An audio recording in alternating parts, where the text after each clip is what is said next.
Hello everyone, I'm Dom from Wondershare UniConverter, and in this video I'm gonna show you how to record audio on Mac. Step 1.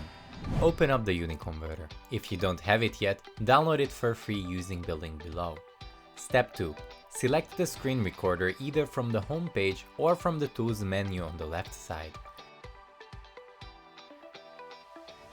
Step 3. Click on the third icon in the upper left corner or click here on the audio recorder button. Step 4. Within the window that pops up, first you can choose to record system audio. Click on this speaker icon to turn it on and off. Then you can choose your external audio recording device. Lastly, choose your output format. It can either be MP3, M4A, or WAV. When you're done with the settings, click on the Rec button to start recording.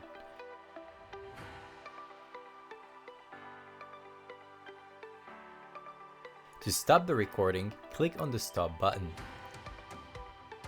Click on the folder icon to open your recorded audio file. And that's it!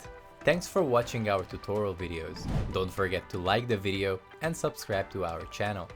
Click the link in the description to try the Wondershare UniConverter for free. See you in the next video.